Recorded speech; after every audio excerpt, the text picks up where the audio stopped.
Hello, welcome to another DOMI meeting.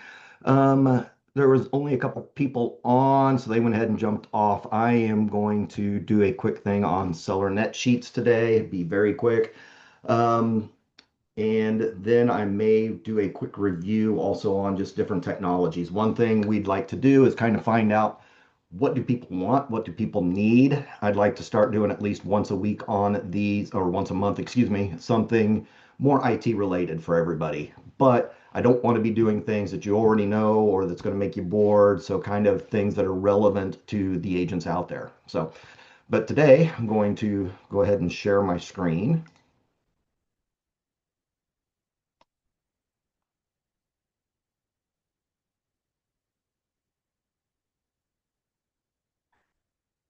And on seller net sheets, everyone has heard of those. Newer agents might be a little wary of them. I was when I started.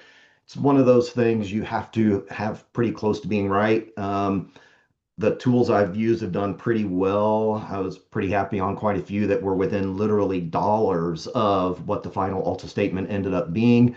But I had one not that long ago that ended up being like $500 off. And that person was a little frustrated with me when it was coming out of his side.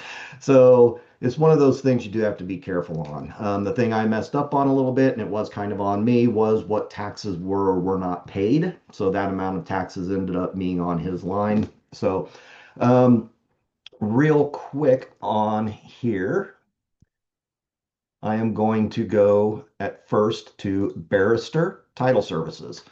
Most of you might know, most of you might not. A lot of the title companies do have these on their sites to where you can quickly go in and create a seller net sheet. So on Barrister, apologize, main site, title capture, and then go to calculate now.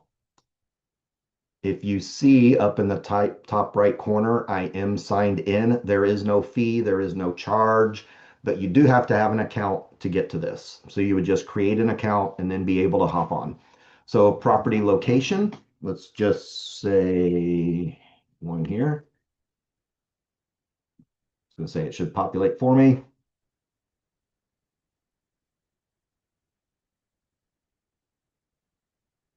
So you put in the property location, sales price, closing date. Christmas is a good day to close. Additional transaction details, prior policy liability amount. I'm not even going to put that in. Who pays for the closing fee?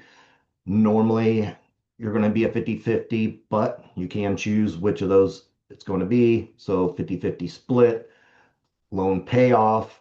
There could be multiple loans, but let's say there's just one loan and they still owe 350.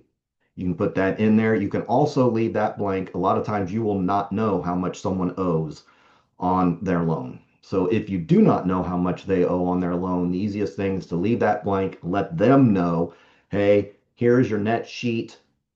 Get with your bank. What your loan payoff would be on this day would come off of this net.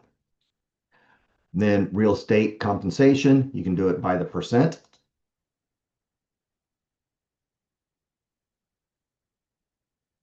or you could change that and do it by the dollar.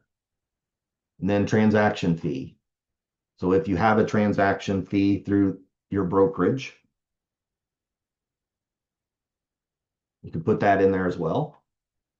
Seller concessions, percent, or the dollar amount. Just to have it on here, I'm going to put 1,000 just so it's on a line. Homeowners Association dues. This one here, dues payment frequency, monthly. You can also change annually, blah, blah, blah. And then put in that amount. Most of them, not all of them, but most of them will be an annual amount. Did seller pay the current period's dues? So this is where it's going to, like, say you're in the middle of July, it's going to be basically about a 50-50. So it will calculate that as well for you on the net sheet. So I'm going to say yes, because chances are they did, unless you're early in the year. Property taxes, this is the one I messed up on. Got to kind of look at this one a little bit. Annual property taxes, I'm going to say that's 7,000. no taxes paid, first half paid, full year paid.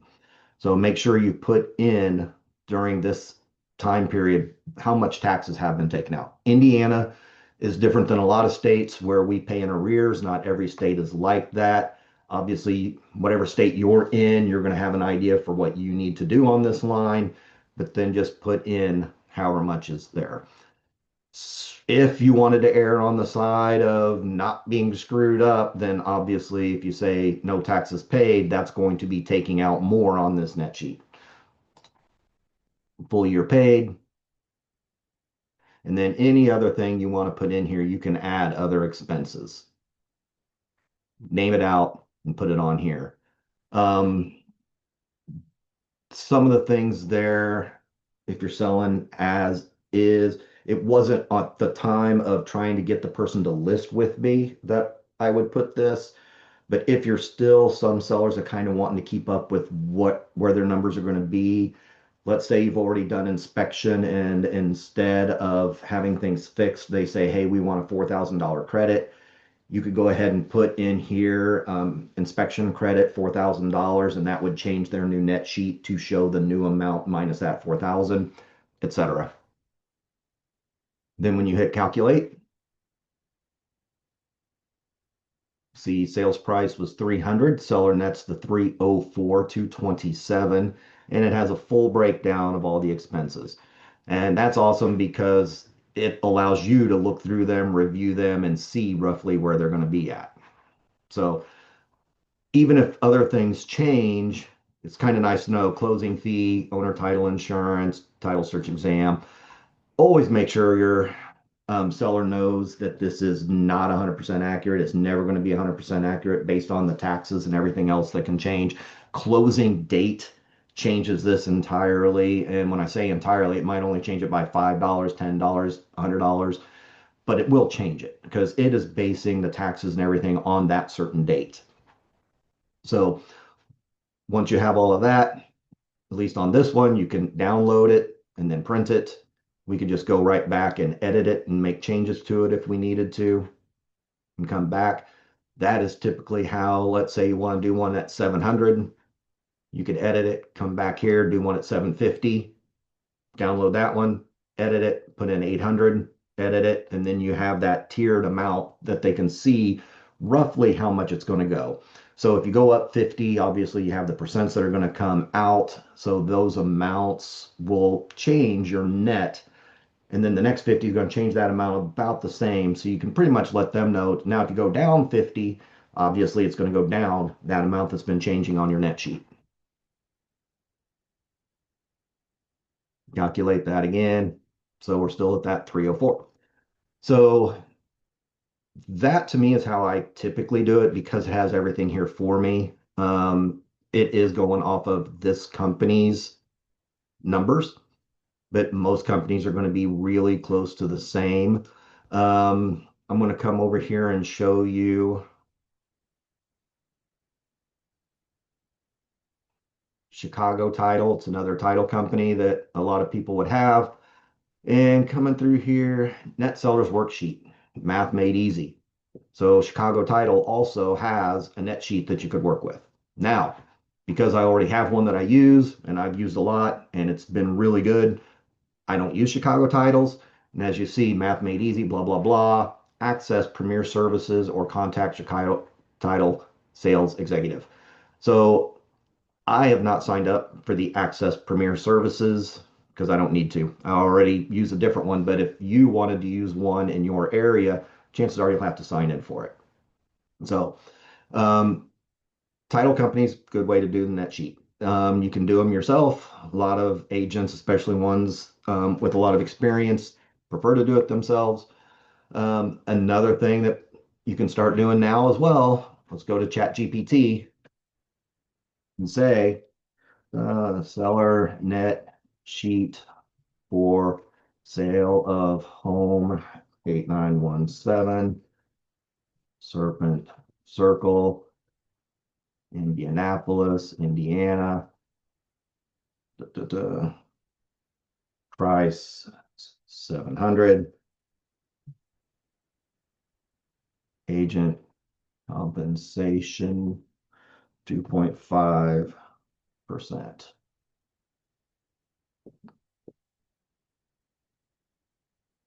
So as that's populating and coming up, you're going to see gross sales price, agent compensation comes out, title fees, it kind of gives you ranges here at first.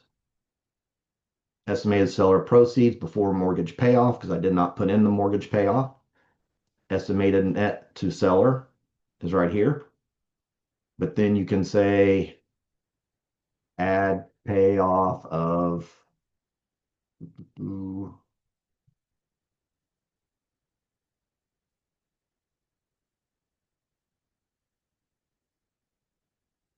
and then it'll change that and add in the payoff. I do prefer using title services, obviously, because everything was right there. I don't have to remember what I need to put in. It just could give you a little more control over what you get to, because then you'd have to start telling it to take off taxes, etc. Um, did this one over here just a second ago. Estimated net to seller, the 750 minus estimated commissions, title and closing, prorated taxes, HO transfer fee. So it does a good job of breaking down what's coming out as well. Just not as, you have more control, but you have to know what you're controlling. So really that's about it for the seller net sheet. Don't have anyone to ask me questions except for Sarah. It looks like popped in. Hey, Sarah. Hi, Chris. You're doing a great job, though. Yeah, it's a lot easier when I saw there was nobody on here. I didn't get near as nervous. Now there's There you people. go. Hey, I was actually going to ask you, so you don't use Chicago Titles net sheet anymore? You use this one?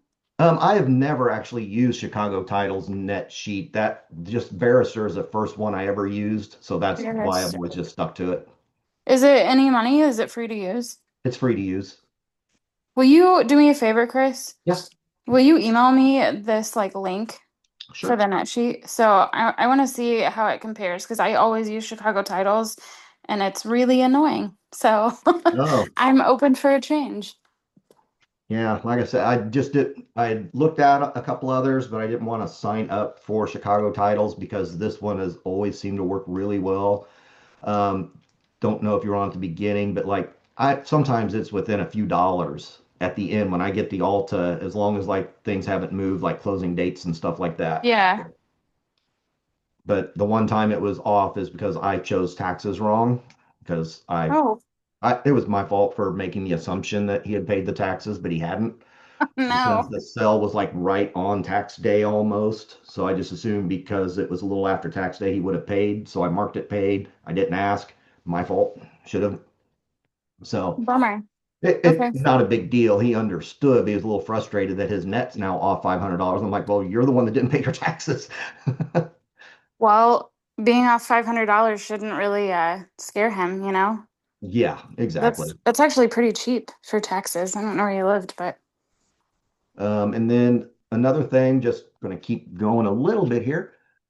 Since you've been on Chicago Title, you probably know this, but I haven't searched a lot of other title companies, but something that they have on their site that I love, so I've saved it, is the covenants, conditions, and restrictions. So if you're looking for CCRs for a property in the area, they have them for the most part. I have never come here and not found one, and they try to do a good job of keeping these updated. So if there's any area you're looking for the CCRs, a lot of times you can just come in here, pop on it, and get to them.